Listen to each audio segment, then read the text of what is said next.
اس میں سے ایک چیز کو رکوا کے باقی کو اپروو کر دے. تو اگر یہ زرداری صاحب نے کیا تو وہ اس کا جواب دے, اور وہ اگر اس نے نہیں کیا اور جس نے کیا وہ کہہ دے. دیکھیں اس سے سیاسی جماعتوں کا سپیس جو ہے نا وہ سیاسی ایکٹیویٹیز میں کم ہوتا جا رہا ہے. یہ بل جو ہے یہ پاس ہو چکا ہے, پھر اس پہ اعتراض لگ چکا تھا. ٹھیک ہے, اعتراض لوگ کر سکتے ہیں کہ یار فلانا لفظ رہ گیا فلانا, وہ لفظ بھی قومی اسمبلی سے اور سینٹ سے اپروو ہو کے چلا گیا.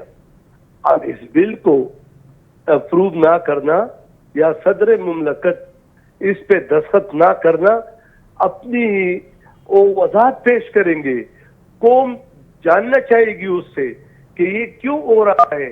اور پھر ایک اسلامی جمہوریہ پاکستان میں کہ سب سے پہلے ہے تو جس میں نہ اسلام کا قانون یہ لاگو کر سکتے ہیں اور نہ جمہور کا فیصلہ لاگو کر سکتے ہیں. تو پھر اس طرح کی چیزیں جو ہے, دیکھو پاکستان کو اس وقت قوم کی یکجہتی, نوجوان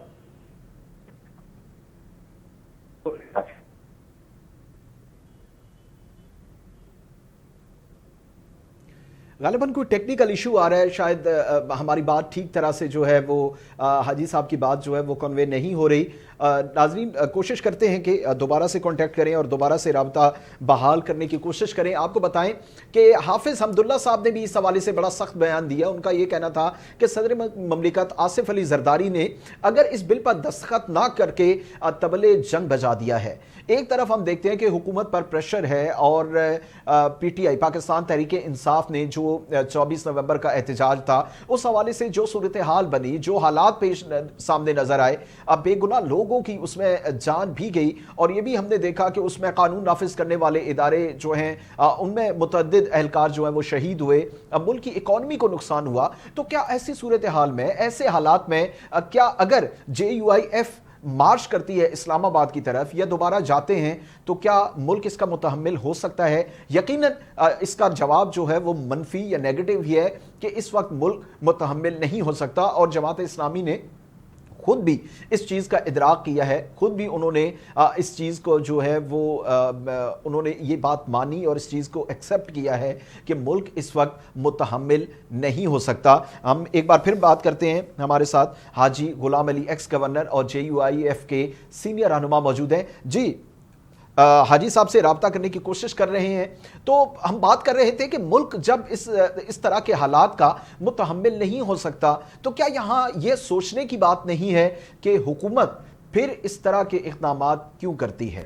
ایک بل جو کہ مشاورت سے جو ہے وہ پیش کیا گیا پارلیمنٹ میں, 26ویں آئینی ترامیم میں وہ شامل کیا گیا اور اس کے بعد جو ہے وہ پارلیمنٹ سے پاس ہو کر صدر مملکت کے پاس چلا گیا. تو کیا وجوہات بنی؟ جی حاجی غلام علی صاحب, آپ ہمیں سن پا رہے ہیں؟ جی پاس جی حاجی صاحب, جی آپ کی بات ادھوری رہ گئی تھی. تو کیا وجوہات ہیں حاجی صاحب؟ ابھی بل اگر پاس نہیں ہوتا تو بڑا سخت موقف آپ کی جماعت کے جو ہے وہ سامنے آیا. تو 8 دسمبر کے بعد پھر کیا لاہ عمل اختیار کیا جائے گا؟ کیونکہ کل 7 تاریخ ہے, پرسوں کی ڈیڈ لائن آپ نے دی ہے اور آپ کے جو سینئر رہنما ہیں ان کا بڑا سخت موقف سامنے آیا ہے. دیکھیں اسلام ایک سیاسی جمہور آئین کیا لیکن اور ریاست جمہور نے قومی اسمبلی اور سینٹ سے 2/3 میجارٹی پر آئینی ترمیم پاس کیا ہے.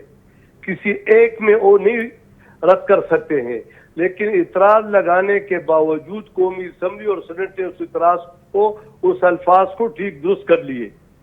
اب اگر یہ حکومت ہے اور حکومت شکوے نہ کرے کہ PTI کیوں اسلام آباد آ رہی ہے اور کیوں سڑکوں پہ آ رہی ہے, اگر یہ بل پاس نہ ہوا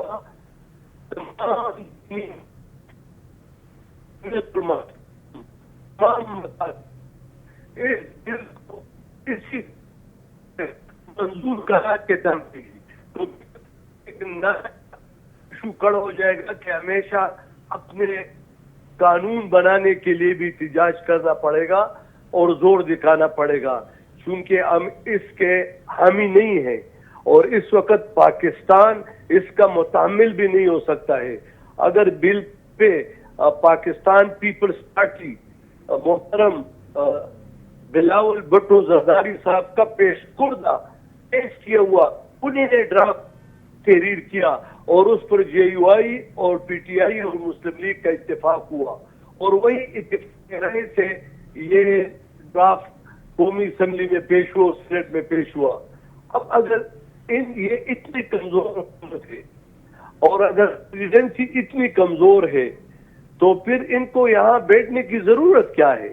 صحیح. پھر تو دیکھو بات تو ٹھیک ہے کہ پھر جمہور کو اختیار دیا جائے اور اثر الیکشن کیا جائے اور آزادانہ, منصفانہ, غیر جانبدارانہ الیکشن کیا جائے تاکہ وہ قوم اور ملک کے لیے فیصلے کر سکے. یہ تو پیپلز پارٹی اور مسلم لیگ کے لیے بہت بڑا امتحان ہے. محترم آصف بلاول بھٹو زرداری صاحب نے یہ کھل کر کہا ہے کہ میں اس میں جے یو آئی کا ساتھ دوں گا, لیکن یہ میری ذاتی رائے ہے کہ بلاول بھٹو زرداری صاحب جے یو آئی کا ساتھ دے یا نہ دے, انہوں نے جو متفقہ ڈرافٹ قومی اسمبلی سے پاس کیا وہ اس کا ساتھ دے اور اس کی لاج رکھ کر اس پہ دستخط کرے. یہ بہت ہی غیر مناسب الفاظ ہے کہ ہم کہتے ہیں کہ بھائی یہ دستخط کیوں نہیں ہو رہے. یہ خود پریزیڈنسی کے لیے, وزیر اعظم کے لیے, اسمبلی کے لیے, سینٹ کے لیے ایک سوالیہ نشان ہے کہ کیا یہ کون روکتا ہے اور اس میں کیا بات ہے. ہم اگر ایک چھوٹی سی کمپنی بناتے ہیں بزنس کے لیے, پارٹنرشپ فارم, تو وہ بھی ہمیں کہتے ہیں کہ رجسٹریشن کرے تاکہ ملک میں پتہ لگے کہ کتنی کمپنیاں کام کر رہی ہے. میرے خیال میں یہ ریاست کے لیے ضروری ہے کہ یہ پتہ لگے کہ کتنے مدارس ہیں اور صوبوں میں اور کتنے ضلع میں اور کہاں کہاں پہ ہے. پھر اس کے بعد مزید اس سے پوچھے گی پیسوں کے آنے کا جانے کا. تو اب قانون میں اپنے آپ کو لانے کی کوشش کر رہے ہیں, لیکن اگر یہ اس خداداد اسلامی جمہوریہ پاکستان میں مدارس جو کہ دنیا میں اور خاص کر پاکستان میں دینی علوم کو پھیلا رہے ہیں اور اس کے لیے قانون سازی اگر اس سے پاس ہو کر وہ دوبارہ دستخط نہیں کیا جاتا تو کیا یہ کیا کام ہے ہمیں نہیں, ان لوگوں کے لیے جو بندوق اٹھا کر جے یو آئی کورٹ کی ذریعے کیوں کام کرے, کورٹ کے ذریعے لائیں گے. اور ہم نے بندوق والوں کو ڈرا, انہوں نے حملے بھی کیے, ہمارے کارکنوں کو بھی شہید کیا, ہمارے علماء کرام کو بھی شہید کیا. پاکستان کو ہمیں جمعیت علماء اسلام کو میڈل دینا چاہیے تھا کہ ہم آئین اور ریاست کے ساتھ کھڑے ہیں, لیکن انتہائی افسوس ہے ہمارے اسمبلی سے پاس کردہ بل اگر منظور نہ ہو پھر کیا کریں. اچھا حاجی غلام علی صاحب, اب یہ بتائیں, جیسا کہ آپ کے سینئر رہنما بھی اس بات کو جو ہے وہ مان چکے ہیں اور یہ ایک حقیقت بھی ہے کہ اس وقت اگر آپ کی جانب سے کوئی ایکسٹریم قدم اٹھایا جاتا ہے, کوئی جو ہے وہ سنجیدہ بہت شدت پسندانہ قسم کا کوئی ایسا قدم اٹھایا جاتا ہے تو حکومت اس کی متحمل نہیں ہو سکتی اور نہ ہی یہ ملک اس کا متحمل ہو سکتا ہے. لیکن حکومت کو کیا مسئلہ اس میں کیا ہے؟ کیونکہ ہم نے دیکھا کہ 24 نومبر کا جو احتجاج کیا گیا پی ٹی آئی کی جانب سے, اس میں حکومت نے مختلف آراء ہیں, مختلف باتیں ہو رہی ہیں, لیکن جو بھی ہے چاہے وہ قانون نافذ کرنے والے اداروں کی جان گئی یا کوئی کارکن اس میں اپنی جان سے گئے تو کچھ بھی ہوا, لیکن ظاہر انسانی جان ہے. اس کے بعد جو اکانومی کو نقصان پہنچتا ہے, جو ملک کے حالات اور جو پوری دنیا میں ایک میسج آتا ہے وہ کوئی پازیٹیو نہیں ہے.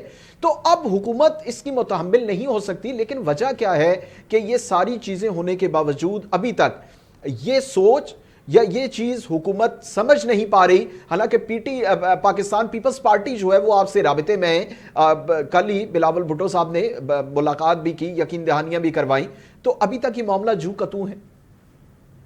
دیکھیں, جمعیت علماء اسلام جو ہے اس ملک میں کبھی بھی غیر آئینی اقدام اٹھانے کے حق میں نہیں اور نہ کبھی ہماری یہ تاریخ رہی ہے.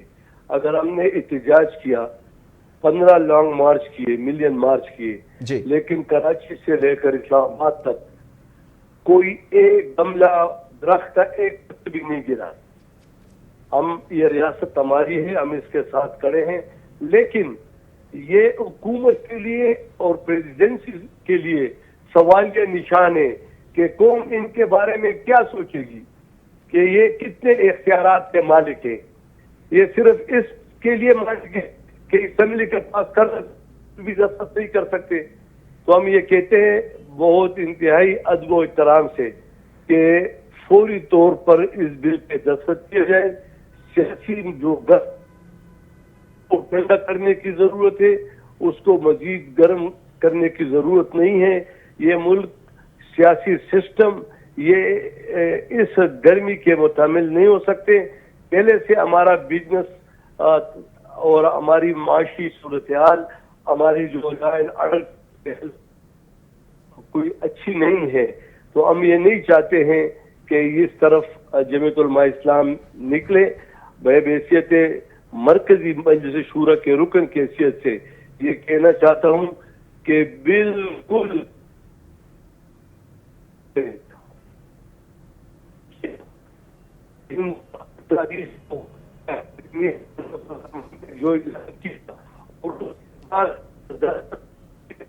تو پھر یہ ایک روایات اوروں کے لیے بھی بن جائے گی کہ بھائی احتجاج کرو, جلسے کرو اور اس سے کام بنے گا. صحیح. اس کے تائق نہیں. ہم کہتے ہیں کہ ملک آئین اور قانون کے دائرے میں چلے.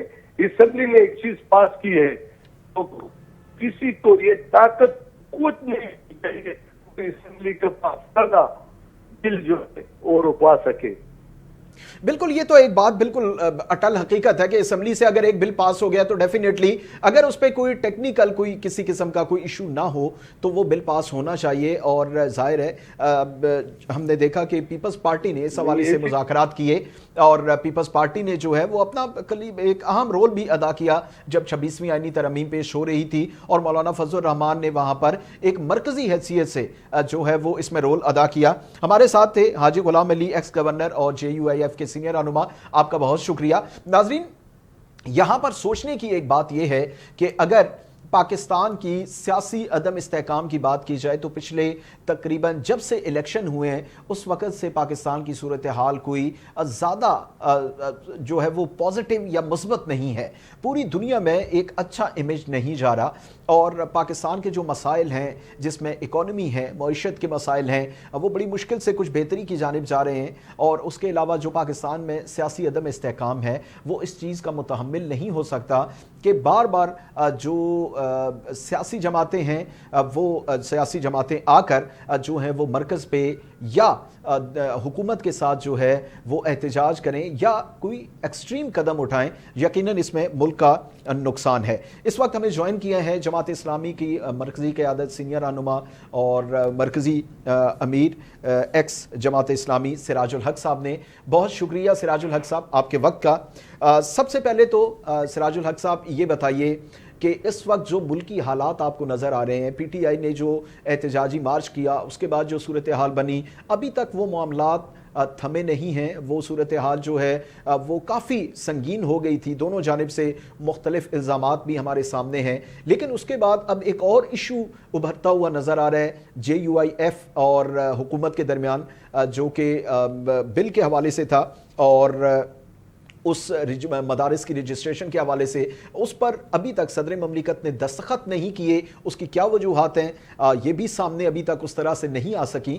تو کیا سمجھتے ہیں کہ پیپلز پارٹی اور حکومت ان تمام تر صورتحال میں ان سچویشنز کو ہینڈل نہیں کر پا رہی؟ بسم اللہ الرحمن الرحیم. ہم نے تو جب سے ہوش سنبھالا ہے یہی ایک فقرہ سنتے ہیں, حکمرانوں سے بھی, اپوزیشن سے بھی, عام آدمی سے بھی, دانا بینا اور جان دیدہ ہر آدمی یہ حالات خراب ہے. اور حالات کی خرابی اور مسلسل خرابی کی وجہ سے ملک میں اس وقت یقیناً عام آدمی ایک ڈپریشن میں ہے, ٹینشن میں ہے, فرسٹریشن میں ہے. مہنگائی اپنی جگہ پر ہے, بدامنی اپنی جگہ پر ہے, سیاسی انتشار اپنی جگہ پر ہے, اور اس کا جو سب سے زیادہ خراب اثرات ہے وہ نہ حکمرانوں پر ہے نہ خوشحال گرانوں پر ہے, وہ صرف عام آدمی پر ہے. بے شک. اب رہ گیا آپ کا یہ سوال کہ حکومت اور اپوزیشن کیا کر رہی ہے. صحیح بات یہ ہے کہ قوم اور ملک یا ملک کا مستقبل رہ گیا اپنی جگہ پر، اور سب اپنے اپنے نقطہ نظر پر اس وقت ڈٹ گئے ہیں، جس کی وجہ سے ملک انارکی کی طرف جا رہا ہے۔ میری تجویز تو شروع دن سے ہی یہی ہے کہ سب کو ایک ایک قدم پیچھے ہٹنا پڑے گا، اور ایک گرینڈ ڈائیلاگ کے ذریعے اس دلدل سے ہم نکل سکتے ہیں۔ مذاکرات سیاست کا نام ہے، اور سیاست میں صبر نہ ہو، مذاکرات نہ ہو تو دشمنی آپ کر سکتے ہیں، ایک دوسرے کو ختم کرنے کے اعلانات کر سکتے ہیں، لیکن پھر بھی حکومت اپنی جگہ پر اور سیاسی جماعتیں اپنی جگہ پر، مسئلہ پھر بھی وہی ہے کہ نزلہ پڑے گا، گرے گا عوام پر۔ تو اس سچویشن کا ایک ہی علاج ہے، اور وہ مخلص قیادت کے ذریعے اپنے مفادات سے بالاتر ہو کر ڈائیلاگ ہی ہے، مذاکرات ہی ہے۔ صحیح۔ اچھا سراج الحق صاحب، آپ نے اپنی زندگی وقف کی پاکستان کی سیاست پر، آپ کی بڑی گہری نظر ہے، ظاہر ہے مختلف پولیٹیکل پارٹیز، مختلف جو قیادتیں آئیں، آپ نے ان کے ساتھ جو ہے وہ سیاسی زندگی گزاری۔ یہ بتائیں کہ کیا وجوہات ہیں کہ ہماری جو سیاسی پارٹیاں ہیں، کیا ان کی سیاسی جو تربیت ہے وہ ابھی تک اس لیول پر نہیں ہو سکی کہ جو آپ نے ڈائیلاگ کی بات کی، مذاکرات کی بات کی، بیٹھ کر مسائل حل کرنے کی بات کی، اس طرف کوئی سیاسی جماعت نہیں جا رہی؟ ہم جس سیاسی جماعت کو دیکھتے ہیں وہ ایکسٹریم پر جانے کی بات کرتی ہے۔ پی ٹی آئی اگر دیکھیں تو احتجاج کرنا تو حق ہے، لیکن وہ بھی ایکسٹریم پہ جاتی ہے۔ حکومت دیکھیں تو حکومت کا جو ری ایکشن بنتا ہے، حالانکہ حکومت ذمہ دار ہوتی ہے، اس کا جو طریقہ ہوتا ہے وہ بڑا صبر سے کام لینا ہوتا ہے اور اس کی زیادہ ذمہ داری بنتی ہے، لیکن وہ بھی ری ایکشن اسی طرح کرتی ہے۔ آج JUIF نے بھی کہا کہ ہم بھی اسلام آباد کی طرف جا سکتے ہیں اگر 8 تاریخ۔ تو کیا کمی کہاں پر ہے کہ ہماری سیاسی جماعتیں یہ راستہ نہیں اپناتی، یا یہ چیز ان کی سمجھ میں نہیں آ رہی؟ دیکھیے، اسٹیبلشمنٹ نے اور سیاسی جماعتوں نے دونوں نے ماضی سے کوئی سبق نہیں سیکھا۔ آپ کو یاد ہوگا کہ 70 کے الیکشن میں پیپلز پارٹی اور شیخ مجیب الرحمان کی عوامی لیگ نے ایک دوسرے کو قبول نہیں کیا، سپیس نہیں دیا۔ نتیجہ کیا نکلا؟ پاکستان ٹوٹ گیا۔ اور آپ نے پھر دیکھا کہ ہمارے 90,000 فوج وہ دشمن کے کیمپ میں چلے گئے، قید ہو گئے، اور پاکستان دنیا کے لیے ایک تماشا بن گیا۔ اور اس کے بعد آپ نے دیکھا کہ پیپلز پارٹی اور قومی اتحاد نے مذاکرات کے میچور نہیں ہو سکے، نتیجہ ماشاء اللہ کی صورت میں نکلا۔ پھر مسلم لیگ اور پیپل پارٹی نے مذاکرات کرنے پہ وہ نہیں تھے، راضی نہیں تھے، اور ایک دوسرے کو نیچے دکھانے کا مسلسل کوشش کر رہے تھے۔ تو اس کا نتیجہ پرویز مشرف کے ماشاء اللہ کی صورت میں 11 سال ہم نے دیکھا۔ اور آج بھی میں یہی کہوں گا کہ اگر اسٹیبلشمنٹ نے اور سیاسی جماعتوں نے ایک دوسرے کو سپیس نہیں دیا، یقین کرے موجودہ حالات بھی بدتر ہو جائیں گے۔ صحیح۔ اچھا، اس میں پیپلز پارٹی کا کیا کردار دیکھتے ہیں آپ؟ کیونکہ ہم نے دیکھا کہ ابھی 26ویں آئینی ترمیم کا معاملہ تھا، الیکشن کے بعد بھی انہوں نے جو ہے وہ PTI کو کہا کہ ہم آپ کے ساتھ بھی حکومت بنانے کے لیے تیار ہیں۔ اس کے بعد 26ویں آئینی ترمیم میں بھی وہ پیش رہے اور بڑا کلیدی کردار ان کا رہا، لیکن اس کے باوجود ہم نے دیکھا ہے کہ حالات کوئی بہتری کی جانب نہیں جا رہے۔ جو پولیٹیکل الائنسز بنتے ہیں ان میں ان کا کوئی رول نظر نہیں آ رہا، حالانکہ انہیں ایک برج کا کردار ادا کرنا چاہیے، یا کوئی بھی سیاسی جو جماعت ہے، جیسے کہ جماعت اسلامی ایک بڑی جماعت ہے، تو بیچ میں کوئی بیچ کا راستہ نظر نہیں آ رہا ہمیں۔ دیکھیے، پیپلز پارٹی اور مسلم لیگ اس وقت حکومت میں شامل ہے، لیکن دونوں کی کوشش یہی ہے کہ میٹھا میٹھا ہپ ہپ اور کڑوا کڑوا تو تو۔ اسٹیبلشمنٹ کی کوشش ہے کہ حالات کے تمام تر خرابی کا ذمہ دار سیاسی جماعتوں کو قرار دے، اور یہ دونوں پارٹیاں کوشش کرتی ہے کہ جو بھی خراب سچویشن ہے اس کی ذمہ داری اسٹیبلشمنٹ پر۔ تو یہ تینوں اس وقت حکومت بھی کر رہے ہیں، اسٹیبلشمنٹ، پیپل پارٹی اور مسلم لیگ، اور ذمہ داریاں بھی قبول کرنے کے لیے تیار نہیں ہے۔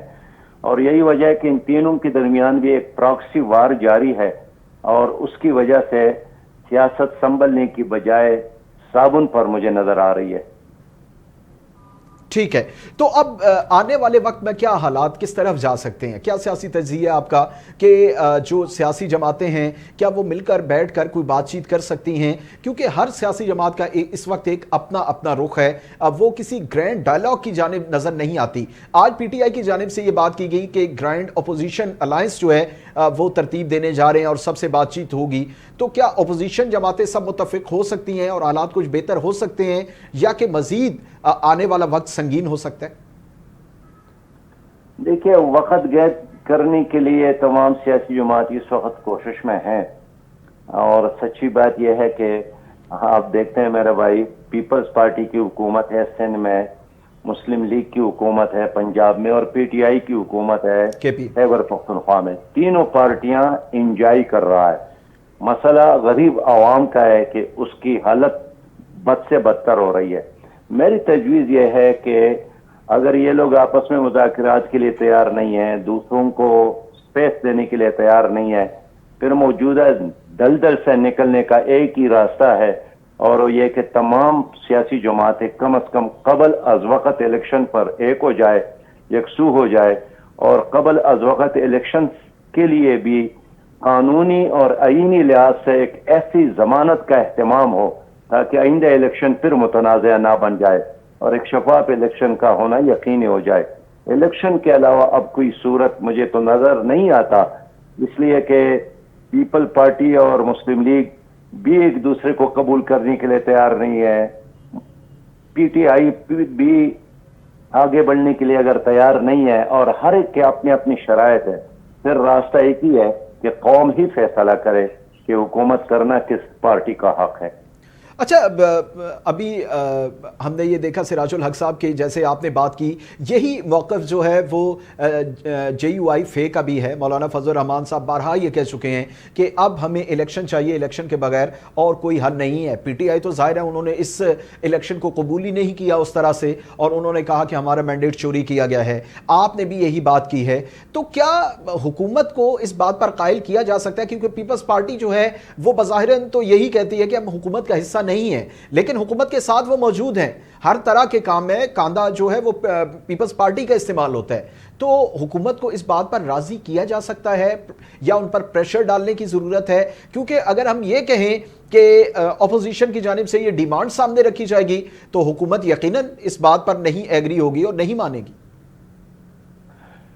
دیکھیے، اگر جے یو آئی اور پی ٹی آئی اس پر یکسو ہو جاتی ہے کہ الیکشن ہو قبل از وقت، اور موجودہ جو الیکشن ہے یہ اسمبلیاں ہیں، اس کو یہ فراڈ اسمبلیاں کہتے ہیں، ڈاکوسلے اسمبلیاں کہتے ہیں، ناقابل قبول ہے ان کو، تو پھر اگر وہ اس موقع پر قائم ہیں تو پھر راستہ یہی ہے کہ ان اسمبلیوں کو چھوڑ لے اور باہر آ جائے، اور اسی طرح وہ ثبوت دے کہ جس اسمبلی کو وہ ناجائز سمجھتے ہیں اس اسمبلی میں بیٹھنا اور وہاں وقت گزارنا، وہاں قانون سازی کا حصہ بننا، اس سے پھر نکلنا تو پڑے گا، تب اس مطالبے میں زور پیدا ہوگا اور حکومت مجبور ہوگی اگلے الیکشن قبل از وقت کرانے پر۔ ٹھیک ہے، تو آپ کو لگتا ہے کہ اس سے پہلے کوئی پی ٹی آئی کی کوئی ڈیل ہو سکتی ہے حکومت سے؟ کیونکہ پی ٹی آئی تو اس وقت ان کا ایک ایجنڈا یہ بھی ہے کہ بانی پی ٹی آئی کو جیل سے رہا کیا جائے، اور اس کے لیے وہ ظاہر ہے بڑا ایک ایکسٹریم قسم کا راستہ بھی اپنا رہے ہیں، احتجاج کرتے ہیں، لیکن وہ ظاہر ہے احتجاج جو ہے وہ حد سے زیادہ بڑھ جاتا ہے اور اس پہ ملک کا بڑا نقصان ہوتا ہے، اکانومی کا بڑا نقصان ہوتا ہے۔ تو کیا ان کی کوئی ڈیل بھی ہو سکتی ہے کہ الیکشن پہ ہم آمادہ ہو جاتے ہیں، حکومت کو اس پر کنونس کر سکتے ہیں وہ پریشرائز کر کے؟ دیکھیے، یہ تو ان کی طرف سے ہے نا کہ اس حکومت سے تو ہم مذاکرات ہی نہیں کریں گے، بات چیت نہیں کریں گے، ہم اصل حکمرانوں سے بات کرنا چاہتے ہیں، اور یہ کسی وقت بھی ممکن ہے کہ اسٹیبلشمنٹ اور پی ٹی آئی کے درمیان بھی بات ہو جائے، اس لیے کہ پاکستان کی سیاست میں سب کچھ ممکن ہے۔ اچھا، مسئلہ اس وقت یہ ہے کہ کون قدم آگے بڑھائے اور کون ہاتھ آگے کر لے۔ صحیح۔ اچھا سراج الحق صاحب، ذاتی طور پہ یا آپ کی جماعت کا اس پہ کیا موقف ہے؟ پی ٹی آئی کی جانب سے جو کہا جاتا ہے کہ وہ سیاسی جماعتوں سے، حکومت سے یا پیپلز پارٹی سے بات نہیں کریں گے، وہ ان سے بات کریں گے جو بیسیکلی جن کے پاس طاقت ہے، تو سیاسی طور پہ تو اس بیان کو ناپسند کیا جاتا ہے کہ ایک پولیٹیکل پارٹی کو، ایک سیاسی جماعت کو سیاسی جماعت سے ہی بات کرنی چاہیے، لیکن آپ کیسا دیکھتے ہیں اس بیان کو یا اس نقطہ نظر کو؟ دیکھیے اب تک پریکٹس تو یہی ہے، جس کو آپ بھی ناپسند کرتے ہیں اور کوئی بھی پالیٹیشین اس کو قبول نہیں کرتا، یعنی پریکٹس یہی ہے جی کہ نہ چاہتے ہوئے بھی یہی کام کرتا ہے جس کے ہمیشہ لوگ مخالفت بھی کرتے ہیں. لیکن میں سمجھتا ہوں کہ میں آپ کو ایک واقعہ بھی سنانا چاہتا ہوں کہ آل پارٹی کانفرنس کا اجلاس بلایا تھا جنرل باجوہ نے، جی اور اس میں Peoples Party, Muslim League, P T I, J U I, A N P, M Q M, یہ سارے لوگ شامل تھے.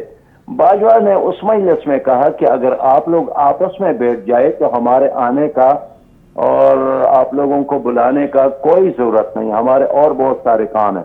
بالکل لیکن آپ لوگ آپس میں لڑتے ہیں، پھر میرے پاس آ کر میرے کان میں بات کرتے ہیں، اور اسی وجہ سے، اور مجھے وہ یاد ہے شیر رحمان صاحب بھی اس مجلس میں موجود تھی، اس نے بہت دلیری کا مظاہرہ کیا اور کہا کہ میں آپ کے دعوت پر یہاں آئی ہوں تو مجھے شرم آتی ہے، لیکن یہ ہے کہ کاش یہ اجلاس وزیر اعظم ہی بلاتے تو اچھا ہوتا. اس پر باجوہ نے یہی کہا کہ ہم بھی یہی چاہتے ہیں کہ آپ آپس میں ملے. تو اصولی طور پر تو بات یہی ہے کہ سیاسی جماعتوں کو آپس میں بات کرنی چاہیے، اور سب سے اہم کام یہی ہے کہ آئندہ ایک فیئر الیکشن کے لیے یہ لحاظ سے کیا ضمانت ہو سکتی ہے تاکہ ایک جھگڑے سے نکل کر ایک اور جھگڑے میں ہم نہ پڑ جائے. بالکل ایسے ہی ہے سراج الحق صاحب، کیونکہ اگر ان حالات میں الیکشن ہوتے ہیں جیسا کہ ابھی آپ نے کہا پی ٹی آئی کی یہی ڈیمانڈ ہے، تو مجھے نہیں لگتا کہ الیکشن کے نتائج کو خوش دلی سے تسلیم کیا جائے، کیونکہ ہمارے یہاں تو پریکٹس یہی بن چکی ہے کہ الیکشن ہوتا ہے یا تو الیکشن رگ ہو جاتا ہے، الیکشن میں دھاندلی اس قدر کی جاتی ہے کہ جو اصل شکل ہوتی ہے الیکشن کی وہی تبدیل ہو جاتی ہے، یا پھر اسے قبول نہیں کیا جاتا، اور دوسری جماعتوں کی جانب سے جو ہے الزامات لگائے جاتے ہیں کہ بھائی الیکشن میں دھاندلی ہوئی ہے. تو اس کا حل تو یہ ہے کہ سب سے پہلے ایک پولیٹیکل الائنس ہو یا ایک پولیٹیکل ڈائلاگ ہو تاکہ تمام جماعتیں وہاں پر بیٹھ کر بات چیت کریں. تو جماعت اسلامی اس میں اپنا کیا رول ادا کر سکتی ہے، کیا بات کر سکتی ہے؟ ہم سب کے ساتھ بات کر سکتے ہیں، اس لیے کہ ہمارے کسی کے ساتھ دروازے بند نہیں ہیں بات چیت کے لیے. لیکن جس طرح میں نے آغاز ہی میں عرض کیا کہ سب کو ایک ایک قدم پیچھے ہٹنا پڑے گا، تب سب کو ایک اچھا الیکشن مل سکتا ہے. لیکن اگر ڈنڈا ہاتھ میں اور ایک دوسرے کو ختم کرنے کے اعلانات، تو ایسی صورت میں تو انارکی میں اضافہ ہو سکتا ہے، یا پھر اور بدتر صورتحال مارشاء اللہ کی صورت ہو سکتی ہے. اس لیے کہ ماضی میں بھی یہی ہوا ہے، یہ میں کوئی انہونی بات نہیں کر رہا ہوں، یہی نواز شریف صاحب اور بے نظیر صاحبہ کے اختلاف کے نتیجے میں مارشاء اللہ آیا، قومی اتحاد اور پیپل پارٹی کے اختلافات کے نتیجے میں مارشاء اللہ آیا، اور اب پھر بھی میں دیکھتا ہوں. تو اگر سیاسی جماعتوں نے وسیع القلبی کا، بالغ نظری کا مظاہرہ نہیں کیا تو یہ جو موجودہ رہی صحیح جمہوریت ہے یہ بھی خطرے سے دوچار ہو سکتی ہے. تو ابھی ہم نے دیکھا سراج الحق صاحب کے ان حالات و واقعات کو اگر سامنے رکھیں تو کسی سیاسی جماعت نے اس سے کوئی سبق تو نہیں سیکھا، کیونکہ اب حکومت کو دیکھ لیں، 2018 پہ الزامات لگتا ہے پی ٹی آئی پہ کہ وہ اسٹیبلشمنٹ کی مدد سے آئے، ابھی حالیہ الیکشن کی بات کریں تو وہ بھی صورتحال ہمارے سامنے ہے. تو کسی بھی سیاسی جماعت نے اس سے سبق تو نہیں سیکھا. تو اس کے لیے ہمیں کیا کرنا پڑے گا، کیا اقدامات اٹھانے ہوں گے کہ ایٹ لیسٹ آج ایک کی باری ہے، یقیناً کل دوسرے کی باری ہوگی، آج پی ٹی آئی کے ساتھ جو ہو رہا ہے اس سے پہلے حکومت کے ساتھ وہ ہو رہا تھا، کل کسی اور کے ساتھ ہوگا. تو یہ چیز کیسے پولیٹیکل پارٹیز میں یا سیاسی جماعتوں میں اس چیز کو کیسے بیچ میں لایا جائے، یا اس چیز کو کیسے اس بات کا یقین دلایا جائے کہ پولیٹیکل معاملات پولیٹیکل ہی فورسز جو ہیں وہ بیٹھ کے حل کر سکتی ہیں؟ دیکھیے آپ نے جنوبی افریقہ کا نام تو سنا ہوگا. جی بالکل. وہاں ایک طویل لڑائی رہی اور نیلسن منڈیلا 27 سال جیل میں رہے. بالکل. لیکن بالآخر وہاں جیل سے نکلے اور انہوں نے ڈکلاگ کے ساتھ مذاکرات کیے، معاہدہ کیا. اللہ تعالیٰ نے جب ان کو بچہ دیا تو اپنے اس بیٹے کا نام بھی انہوں نے نیلسن ڈکلاگ رکھا، اور اپنی بیوی کو بھی اس لیے طلاق دی کہ اس کے ہوتے ہوئے میں سب کے ساتھ انصاف نہیں کر سکتا ہوں. آپ دیکھ رہے ہیں کہ پاکستان کی سیاسی لیڈروں میں کون نیلسن منڈیلا بنتا ہے. لیکن صحیح بات یہ ہے کہ قوم اس وقت شدید مایوسی سے دو چار ہے، ایک بدامنی کی وجہ سے، معاشی بدحالی کی وجہ سے، اور پھر یہ جو افراتفری ہے اور ایک دوسرے کو ختم کرنے اور روز ایک کربلا سے جانے کے جو اعلانات ہے، میں سمجھتا ہوں کہ اس کا انجام اچھا نہیں ہوگا اگر ہم نے اس کام کو نہیں چھوڑا. تو سراج الحق صاحب، ایک تو حکومت ابھی دعوے کر رہی ہے معیشت ہماری جو ہے وہ بڑی پر لگا کر اڑنے جا رہی ہے، حالات بہت بہتر ہو گئے ہیں، مہنگائی سنگل ڈیجٹ میں آ چکی ہے. اس کے بعد سٹاک ایکسچینج ہمارے سامنے ہر روز جو ہے وہ نفسیاتی حد عبور کر کے سٹاک ایکسچینج جو ہے وہ ایسے لگتا ہے کہ 7ویں آسمان پر پہنچ جاتی ہے، لیکن اس کا فائدہ عام عوام تک نہیں پہنچ رہا. تو کیا وہ کمی ہے کہ عوام جو ہے وہ مہنگائی کا بھی اسی طرح سامنا کر رہی ہے؟ حالات بھی آپ کے اور ہمارے سامنے ہیں کہ ایک عام آدمی جو ہے وہ 2 وقت کی روٹی کھانے سے بھی جو ہے وہ مشکلات کا شکار ہے اس وقت. تو کیا ایسی اسٹریٹجی اپنانی چاہیے یا دیکھیے تھوڑا سا ریلیف بین الاقوامی مارکیٹ میں تیل کی کمی نے ضرور ہماری حکومت کو دی ہے، لیکن یہ بات بالکل صحیح ہے کہ حکومت اعلانات تو کر رہی ہے، عام آدمی کو کوئی ریلیف اب تک نہیں ملا. جو $11 بلین کے اعلانات ہو رہے ہیں نا کہ ہمارے ساتھ زر مبادلہ ہے، وہ ہے کہاں؟ اس میں بھی آپ دیکھتے ہیں کہ 6.7 ارب ڈالر چائنا کے ہیں، 2.7 ارب ڈالر سعودی عرب کے ہیں، کچھ متحدہ عرب امارات کے ہیں. تو امانت ہے ہمارے ساتھ، ایک مصنوعی اکانومی ہے جو اس وقت پاکستان کی ہے، اور یہی وجہ ہے کہ بین الاقوامی طور پر اس اکانومی کو کوئی بھی ایک ریئل اکانومی نہیں سمجھ رہا ہے. تو میں یہی کہنا چاہتا ہوں کہ اس معیشت کے بحالی کے لیے بھی سیاسی استحکام ضروری ہے. سیاسی استحکام کے لیے ڈائیلاگ کی ضرورت ہے. بالکل اس پہ کوئی دو رائے نہیں ہے سراج الحق صاحب کہ کوئی بھی سیاسی معاملہ ہو یا کسی قسم کے کوئی ایشوز ہوں، پولیٹیکل ایشوز ہوں، سیاسی ڈائیلاگ ہی اس کا حل ہے اور آخرکار بات چیت کے ذریعے ہی معاملات کو حل کیا جا سکتا ہے. ہمارے ساتھ سابق امیر جماعت اسلامی سراج الحق صاحب موجود تھے، آپ کا بہت شکریہ. ناظرین، ملک کے حالات کی طرف اگر دیکھا جائے تو سب سے بڑا اس وقت امن و امان کا جو ایشو ہے وہ ہم سب کے سامنے ہے. اگر KPK کی بات کی جائے، بلوچستان کی بات کی جائے، تو آئے روز ہم نے دیکھا کہ قانون نافذ کرنے والے ادارے، ہمارے سیکیورٹی فورسز کے اہلکار اپنی جانوں کا نذرانہ پیش کر رہے ہیں. لیکن اس کے ساتھ ساتھ ہمارے ملک میں یہ ایک افسوسناک بات ہے کہ جو سیاسی عدم استحکام ہے وہ بھی بڑھتا جا رہا ہے. اگر ہم بات کریں اس وقت حکومت کی، تو حکومت بھی اس طریقے سے ان چیزوں کو ہینڈل نہیں کر پا رہی، ایک سیاسی تدبر کا مظاہرہ نہیں کر رہی. اور PTI جو ہے انہوں نے 24 نومبر کے دھرنے کی جو بھی ساری صورتحال بنی وہ ہم سب کے سامنے ہے کہ کس طریقے سے اس دھرنے کو جو ہے وہ آگے بڑھایا گیا. اور اس کے بعد جو ہے وہ PTI کی قیادت جو ہے وہ ہمیں مختلف حصوں میں بڑھتی ہوئی نظر آئی. آج ہی حالیہ ہم بات کریں تو بشرا بی بی جو اہلیہ بانی PTI کی، ان کا یہ بیان سامنے آیا کہ مجھے اکیلا چھوڑ دیا گیا اور جب ڈی چوک میں پہنچی تو اس وقت میرے ساتھ کوئی بھی نہیں تھا اور سٹریٹ اوے مجھ پر فائرنگ بھی کی گئی. تو PTI کی قیادت بھی مختلف حصوں میں بڑھتی ہوئی نظر آتی ہے. اسی پر بات کرتے ہیں. ہمارے ساتھ PTI کے رہنما غزالہ سیفی صاحبہ ہمارے ساتھ موجود ہیں. غزالہ صاحبہ، بہت شکریہ آپ کے وقت کا. سب سے پہلے تو یہ بتائیے کہ آپ نے جو احتجاج کیا یا آپ کا جو دھرنا دینے کا پلان تھا 24 نومبر کا ڈی چوک، وہاں آپ پہنچے، آپ کے کارکنوں کو گرفتار کیا گیا، بڑی تعداد میں کارکن گرفتار ہوئے. اس کے بعد وہاں پر بقول آپ کے کہ جو ہے وہ کچھ لوگوں کی جانیں بھی گئیں. ٹھیک ہے، تو کیا حاصل وصول ہوا؟ کیونکہ ہم نے تو یہ دیکھا کہ اس کے بعد آپ کی جو قیادت ہے وہ مختلف حصوں میں ہمیں بڑھتی ہوئی نظر آئی. ایک پیج پر PTI کی قیادت ہمیں نظر نہیں آ رہی. کیا کہیں گی؟ شکریہ بہت بہت پروگرام میں مدعو کرنے کا. اور میں آپ کی کچھ باتوں سے اتفاق کروں گی، کچھ سے نہیں کروں گی. آپ کا یہ کہنا ہے کہ پارٹی کے اندر تفرقہ ہو گیا، پارٹی ڈسٹریبیوٹ ہو گئی ادر لیڈرشپس کے ساتھ، یعنی کہ مختلف لیڈرز جو ہیں وہ اپنی اپنی کر رہے ہیں. صرف مجھے یہ بتائیے کہ اگر ایک نہتے جو لوگ ہیں KPK سے آتے ہیں احتجاج کرنے کے لیے، انہیں روکا جاتا ہے اور پھر اس کے بعد صبح سے بلکہ 3 دن پہلے سے ٹیلی فونز کیوں بند کر دیے گئے؟ یہ کس قسم کی حکمت عملی تھی حکومت کی کہ ٹیلی فونز بند ہوں؟ کوئی کسی سے کنیکٹ ہی نہیں ہو پا رہا تھا اسلام آباد کے اندر، کوئی کسی کو فون نہیں کر سکتا تھا، کسی کا انٹرنیٹ کنیکشن نہیں تھا، کوئی فون نہیں کنیکٹ ہو رہے تھے کہ پتہ چلے کہ کیا موومنٹ ہے.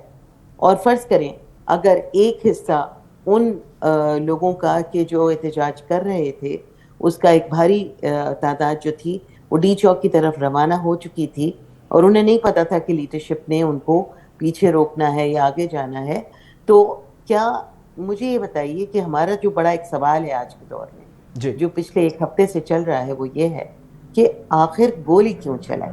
آپ کے پاس تمام انتظامیہ موجود تھی، پولیس تھی، فوج تھی، رینجرز تھے، آپ کے پاس آنسو گیس مسلسل صبح سے استعمال ہو رہی تھی، اس کے باوجود آپ لوگوں نے حکومت نے جب وہاں پر ایک کچھ یعنی کہ کچھ ہزار لوگ، لاکھوں کی تعداد میں لوگ تھے مگر کچھ ہزار لوگ جب وہاں تک پہنچے، پہلے انہیں وہاں پہ محصور کیا گیا لائٹس بند کر کے اور پھر ان پہ گولیاں چلائی گئیں، سنائپر شوٹنگ ہو رہی تھی بلڈنگز کے اندر سے، یہ تو عینی شواہدین کا نے دیکھا ہے اور یہ ایک حقیقت ہے، اور اس کو جو میڈیا والے ہیں انہوں نے بھی دیکھا، آبزرویشن کی ہے۔ تو مجھے یہ بتائیے کہ نہتے لوگوں پہ، پاکستانی قوم کے عوام پر گولی چلانا کہاں کی حکمت عملی ہے، اور کیا آپ ایسا کر کے اپنے عوام کو منتشر کر رہے تھے یا پھر عوام کو اپنا دشمن بنا رہے تھے؟ جب آپ کے گھر میں بچہ آپ کا مارا جاتا ہے، اس کی لاش آتی ہے، وہ گھر سے نکلا ہے احتجاج کرنے اور اس کی لاش آتی ہے، اس کے ہاتھ میں نہ اسلحہ ہے لیکن نہ وہاں اس کے پر ہاتھ آپ میں کی کسی قیادت بھی تو موجود دیکھیے نہیں تھی غزالہ صاحبہ، یہ دیکھیے بھی تو دیکھیں، میں نے آپ سے کارکنوں پہلی کی بات کر رہی ہیں۔ دیکھیے قیادت کو آپ اس وقت چھوڑیے، آپ اس وقت صرف بتائیے اس قیادت کو بات کیسے چھوڑ دیتے ہیں؟ دیکھیں آپ کے کوئی کیسے سینئر مطلب قیادت جب موجود آپ نہیں ہے اور آپ کہہ رہی ہیں نہیں قیادت کو بات چھوڑ سنیے، دیں۔ دیکھیے اگر آپ بولے چلے جائیں گے مجھے آپ نے کیوں مدد کیا ہے؟ میں آپ کے تجزیہ تو نہیں سننے کے لیے آئی نا، نہیں نہیں، میں آپ سے میری بات سوال کر سننا رہا ہوں چاہتے غزالہ ہیں، صاحبہ، سوال کر رہا ہوں میں، آپ نے مجھ لیکن سے سوال تو پوچھوں گا پوچھا میں آپ سے۔ تو آپ نے مجھ سے ایک سوال پوچھا، اس کا میں جواب دے رہی ہوں کہ جب کنیکٹیوٹی زیرو تھی، زیرو کنیکٹیوٹی کیوں رکھی گئی، 3 دن سے کیوں فون بند کیے گئے تھے؟ لوگوں کو پتہ ہی نہیں تھا کہ کہاں تک جانا ہے، وہ چلتے چلے آئے آگے تک، اور اگر آ گئے تھے تو آپ کے پاس تمام چیزیں موجود تھیں ان کو روکنے کی۔ یہ کیا طریقہ؟ اور پھر اس کے بعد مختلف جگہوں سے لوگوں کو اٹھا کے ان کے سروں پہ کالی ٹوپیاں لگا کے پورا منہ ڈھک کے ٹیررسٹ کی طرح پاکستانیوں کو، جس ایک لیڈر نے پاکستان کو ٹیررزم سے نجات دلائی، ٹیررزم کا نام پاکستان کی چہرے سے مٹایا، اس شخص کے جو لوگ مسلمان پاکستانی اور لاکھوں کی تعداد میں اس کے سپورٹرز، پورا پاکستان میں آپ کہیں بٹن دبائیے آپ کو پی ٹی آئی کے لوگ ملیں گے، آپ ڈھونڈتے پھریے آپ کو P M L N Peoples Party نہیں ملے گی، ایلیٹ کلاس میں یا وہ پولیٹیکل جو ورکرز ہیں وہ تھوڑے بہت جو ہیں وہ ان پارٹیز کے ہیں، مگر جب آپ ان کے ساتھ ظلم و ستم کریں گے، عوام کو آپ ٹیررسٹ کہیں گے، تو پھر کیا عوام کیا کرے گی؟ آپ کس قسم کے ریاکشن کا ویٹ کر رہے ہیں؟ دیکھیں آپ کیا غزالہ صاحبہ، چاہتے آپ کا ہیں پوائنٹ کہ آف ویو آ عوام گیا، جو ہے آپ کا پوائنٹ وہ آف ویو آ قانون کو گیا، اپنے ہاتھ میں اب لیں؟ ٹھیک ہے۔ آپ قانون کو دیکھیں وہ یہ نیچے اس کسی بھی پہ تو بات کوئی کا دو مانیں، رائے نہیں ہے، جب گولی قتل و چلانا یا غارت اس میں تو ہوگا، کوئی دیکھیے، دو رائے نہیں ہے، جب قتل و لیکن غارت حکومت بھی اس ہوگا، پہ اپنا ایک موقف رکھتی ہے، یقیناً حکومت بھی اپنا ایک موقف رکھتی ہے، ان کا کہنا ہے کہ گولی نہیں چلائے گی۔ حکومت کا کیا موقف ہے؟ اپنے بیٹے تو سارے بٹھا دیے، نا اہل بیٹے، اور ان کو بٹھا دیا لندن کے محلوں میں جا کر اپنے نااہل بیٹوں کو نواز شریف نے، اور یہاں پر پاکستان میں وہ کہہ رہے ہیں کہ جن بچوں نے کبھی پاکستان میں کبھی رہے نہیں، عمران خان کے بچے جو ہیں وہ جلوس میں آئے۔ یہ مختلف قسم کی باتیں جو میں سن رہی ہوں، اس قدر جاہلانہ رویہ، اس قدر بے وقوف چلیں بنانے ٹھیک ہے، والا آگے رویہ، بڑھتے ہیں، اس آگے قدر بڑھتے ہیں۔ کم سوچ والا جی رویہ، اچھا اس قدر غزالہ صاحبہ، میرا پاکستان کے سوال، عوام سے جی غیر ہمدردی رکھنے والوں کا رویہ ٹھیک ہے، نہ اچھا میرا منظور۔ سوال ابھی بھی وہی ہے کہ آپ کی قیادت میں آج بشرا بی بی کا بیان یقیناً آپ کے نوٹس میں، انہوں نے کہا کہ مجھے ڈی چوک پہ بے یار و مددگار چھوڑ دیا گیا، میرے ساتھ کوئی قیادت موجود نہیں تھی، اسٹریٹ وے مجھ پر فائرنگ کی گئی، تو یہ کس طرف اشارہ ہو رہا ہے؟ اس کے بعد بیرسٹر گوہر کا بیان جو ہے شہادتوں کے، ہلاکتوں کے بارے میں مختلف بیانات سامنے آئے، آپ کی قیادت کہتی رہی کہ سینکڑوں میں شہادتیں ہوئیں، لیکن انہوں نے کہا بھائی 12 شہادتیں ہیں جو کہ ہمارے پاس جن کا ریکارڈ موجود ہے، اور آج ان کی اور علیمہ بی بی جو ہیں ان کے درمیان بھی اس پر کافی گرما گرمی ہوئی، تو یہ ساری چیزیں کیا انڈیکیٹ کر رہی ہیں؟ یہ انڈیکیٹ یہ کر رہے ہیں کہ عمران خان کو رہا کرو، اگر عمران خان کو رہا نہیں کرو گے تو یہ دیکھیے پارٹی تو غزالہ چاہے صاحبہ منتشر کیا ہو دس جائے، از اے عوام وے کو، کہ آپ دیکھیے اپنی میں بات صرف اس آپ طرح سے سے ایک بات منوائیں گی، پوچھنا چاہتی یہ طریقہ ہے؟ دیکھیے اگر آپ عمران خان جو بڑا سٹیک ہولڈر ہے اس پولیٹیکل سیناریو کا، پاکستان کے پولیٹیکل سیناریو کا ایک بگسٹ سٹیک ہولڈر کون ہے؟ عمران خان، ٹھیک ہے، اور وہ اس نے کوئی استدعا نہیں کی کہ کسی ملک میں بھاگ جاؤں، مجھے لندن میں لے جاؤ، مجھے علاج نہیں ہو رہا، مجھے کھانے میں زہر دیا جا رہا ہے، میری سانس نہیں آ رہی، میرے پلیٹلیٹس گر گئے، ایسی کوئی بات اس نے نہیں کی۔ جب ایک آدمی کھڑا ہے اپنے اس پر کہ جی میں پاکستانی ہوں، پاکستان میں رہوں گا، اور کوئی شکایت نہیں کر رہا، جیل میں ہے جبکہ اس کو حبس بیجا میں رکھا گیا ہے تمام جتنے بھی بڑے کیسز تھے ان سے ان کو بیل مل چکی ہے, رہائی مل چکی ہے, اس کے باوجود انہیں جیل میں رکھا لیکن غزالہ صاحبہ یہ بھی راستہ تو نہیں ہے. ان کو بیل ملتی ہے, ایک چیز سے بیل ملتی ہے, ایک کیس سے بیل ملتی ہے, 4 جھوٹے کیس دوبارہ ڈال دیے جاتے ہیں.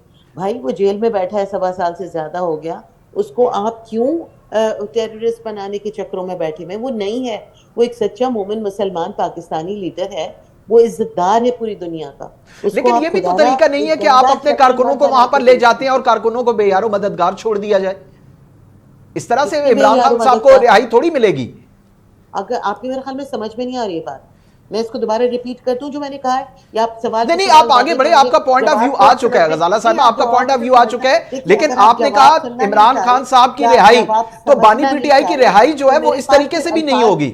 دیکھیے میں ہر طریقے سے آپ کو سمجھا سکتی ہوں اگر آپ سمجھنے کو جی اگر آپ نے تالا لگایا ہوا برین کے اندر تو میں اس کو کھول نہیں سکتی. نہیں آپ بالکل جو ہے غزالہ صاحبہ, آپ سے کوسچن کیا جائے تو آپ بڑی ہائپر ہو رہی ہیں. میرا پوچھنے کا مقصد یہی ہے کہ آپ کا جو طریقہ ہے, آپ نے کہا کہ بانی پی ٹی آئی کو رہا کرنا ہے. دیکھیں میں اس قسم کی بحث و مباحث سے میں بالکل پڑھنا پسند بھی نہیں کرتی جس نہیں آپ ہائپر ہو رہی ہیں, آپ ہائپر ہو رہی ہیں غزالہ صاحبہ. اس کا کوئی نتیجہ نہیں, میں بالکل ہائپر نہیں ہو رہی, اور نتیجہ جو ہے اگر نہ نکلے اور بحث و تکرار تک ہی معاملے کو آپ ہمیشہ لے جائیں اور ہمیشہ یہ پروف کریں کہ پاکستان تحریک انصاف کی جو لیڈران ہیں وہ تفرقہ ہے, وہ کسی آپ نے گولی کیوں چلائی جبکہ آپ کے پاس تمام چیزیں موجود تھیں, تمام ایڈمنسٹریشن آپ کے ہاتھ میں تھی, دیہاتی جوان بچوں, اگر 12 لوگ مرے تو کیا وہ پاکستانی بچے نہیں تھے؟ 12 کا تو ہمیں یعنی نام پتہ ہے, اور کتنے لاپتہ ہیں لوگ ڈھونڈ رہے ہیں, وہ کہاں ہیں وہ بچے جو لاپتہ ہوئے ہیں. ٹھیک ہے, نہیں یہ بات تو بالکل یہ بات تو بجا ہے کہ اگر آپ کے کارکنان لاپتہ ہیں تو اس کے لیے یقیناً ایک کیوریوسٹی پائی جاتی ہے, ایک چیز بالکل پورے سامنے ہے اور میڈیا کے بھی سامنے ہے. آپ سے ایک چیز پوچھنے کی یہ کوشش کر رہا ہوں میں کہ دیکھیں آپ نے ایک راستہ, آپ نے خود کہا بھی کہ ہمارا مقصد بانی پی ٹی آئی کی رہائی ہے, تو کیا اس طریقے سے رہائی ممکن ہے؟ ہمارے سسٹم میں کبھی ایسا ہوا ہے کہ اس طرح سے احتجاج کر کے یا اس طرح سے کیا ہو سکتی ہے؟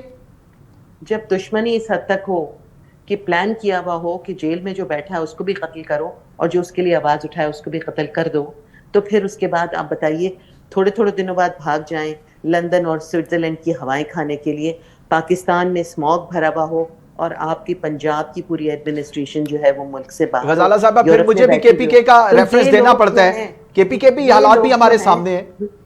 دیکھیے یہ لوگ جو ہیں یہ اگر پاکستان سے محبت رکھتے تو پلیٹلیٹس فوراً کیسے ٹھیک ہو گئے کہ جیسی ان کو واپس آئے ان کے پلیٹلیٹس ٹھیک ہو گئے, بالکل نارمل گھوم رہے ہیں, کھا رہے ہیں, پی رہے ہیں, کوئی سانس نہیں رک رہی, کوئی ڈرپ نہیں لگی ہوئی, کسی قسم کا اسکینر نہیں ساتھ چل رہا. تو یہ آپ جھوٹ پہ مبنی جو لوگ ہیں وہ سچے, جھوٹ اور سچ کی تو آپ کو پتہ ہے ہمیشہ ہی ایک کلیش رہا ہے, اور جھوٹ اور سچ کبھی بھی ایک نہیں ہوئے. اچھا آج ٹھیک ہے ہمارا ٹائم غزالہ صاحبہ ٹائم ہمارے پاس بالکل ختم ہونے والا ہے. آخری آپ کا پوائنٹ آف ویو میں چاہوں گا کہ آج جو بیان آیا ہے بانی پی ٹی آئی کی جانب سے, علیمہ خانم صاحبہ نے یہ کہا کہ اگر اس منتھ میں خان صاحب کی رہائی نہیں ہوتی تو ہم سول نافرمانی کی طرف جائیں گے. ایک اور اعلان آج سامنے آ گیا. یہ دیکھیے آپ یہ سول نافرمانی نہیں ہے, ہیومن رائٹس کی ہیوملیشن نہیں کی کہ جب لوگوں کو گولیاں چلا کے مار دیا گیا. سول رائٹس کیا ہوتے ہیں, سیوک رائٹس کیا ہوتے ہیں؟ کیا یہ ہوتے ہیں کہ کوئی بھی آواز اٹھائے تو اسے گولی سے اڑا دو؟ یہ کیا ایسی ڈیموکریٹک گورنمنٹس ہوتی ہیں؟ ڈیموکریٹک گورنمنٹس میں کیا احتجاج کرنا منع ہے؟ کیوں احتجاج کرنا منع ہے؟ زبان بندی کیوں ہوتی ہے؟ زبان بندی اس دور میں ہوتی ہے جہاں پر فاشزم ہو, جہاں پہ ڈکٹیٹرشپ ہو. زبان بندی ڈیموکریٹک سسٹم کا رویہ نہیں. آپ ابھی دیکھیے کوریا میں کیا ہوا ہے, وہاں پہ دنیا نکل آئی اور اگینسٹ مارشل لاء. تو اگر یہاں پہ پاکستان میں ہمیں ہمارے حقوق کے لیے بات کرنا, آواز اٹھانا منع ہے, نہیں آواز اٹھانا بات کرنا بالکل منع نہیں ہوتا, لیکن ہر چیز کا ایک قانون موجود ہے. قانون کے دائرے میں رہ کر آپ احتجاج بھی کر سکتے ہیں, آپ بات چیت بھی کر سکتے ہیں. قانون کی تو دھجیاں اڑائی ہیں اس حکومت نے, قانون کو بخیے اڑائے انہوں نے قانون کی. قانون کا ان کے لحاظ کیا ہے؟ قانون وہی راج چلنا چاہتا ہے جو یہ ہے بادشاہت کے دور میں رہنا. ٹھیک ہے ہمارا وقت ختم ہو گیا غزالہ سیفی صاحبہ. نیکسٹ کسی پروگرام میں اس پر ڈیٹیل سے آپ سے بات کریں گے. ناظرین آج کے پروگرام سے اتنا ہی, اور جاتے جاتے آپ سے یہ عرض کریں کہ آواز اٹھانا, احتجاج کرنا ہر سیاسی جماعت کا, ہر پاکستانی کا حق ہے, لیکن ہر چیز کے لیے قانون موجود ہیں، لمٹس موجود ہیں. اگر آپ قانون سے بالا تر ہو کر کوئی بھی احتجاج کریں گے، اپنی آواز بلند کریں گے، تو یقیناً وہ انگریزی کا محاورہ ہے کہ access of every thing is a bad. ضرورت سے زیادہ ہر چیز آپ کے لیے ہارمفل ہو جاتی ہے. اجازت دیجیے، آج کے پروگرام سے اتنا ہی. اللہ نے کے بعد.